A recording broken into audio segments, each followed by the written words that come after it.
Blizzard by Caldecott honoree John Rocco.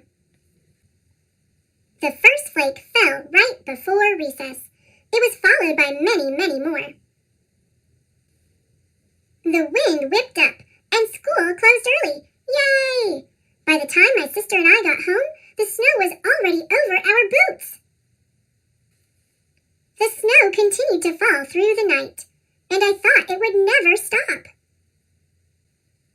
The next morning, the snowdrifts were so high, we couldn't open our front door. So, we went out the window instead. Be careful!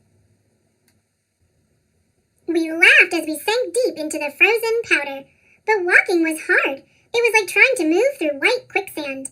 Every few steps, I had to stop and rest. Woof! Oof!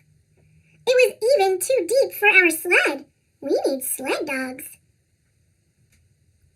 When we went back inside, we were cold, wet, and tired. Welcome back, explorers!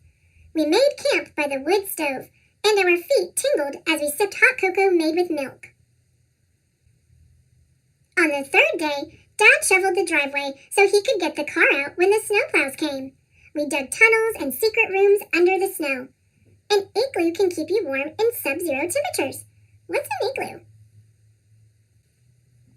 By day 4, the plows still hadn't come. I wondered if we'd ever see grass again.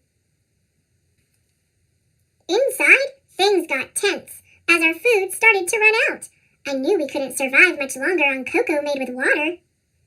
We need to get to the store, but the roads aren't plowed, and we certainly can't walk through this.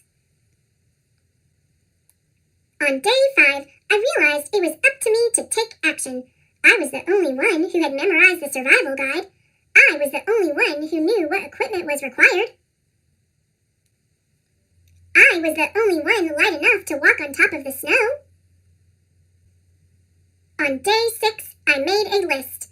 I prepared the sled. Then I set off. Milk, bread, eggs, candy bar. My usual landmarks were covered by snowdrifts, but I managed to check in with the neighbors on my journey. Coffee? Peanut butter? Okay. Checked in with the neighbors, helped build a snowman, climbed a lookout, went the wrong way, made an angel, explored an igloo, joined a snowball fight. I made it! At last I reached the store. I was tired, hungry, and chilled to the bone, but I couldn't think about myself.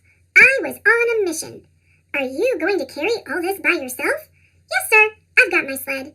Yes, he's on his way back now.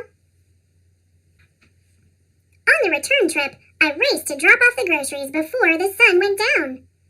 Wow!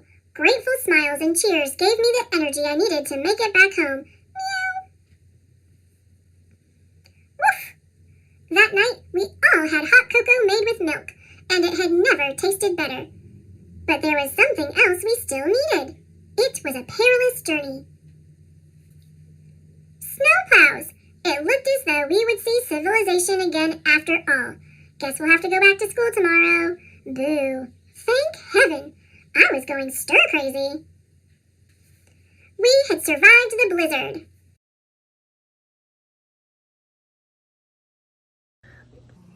Thanks for watching. Click subscribe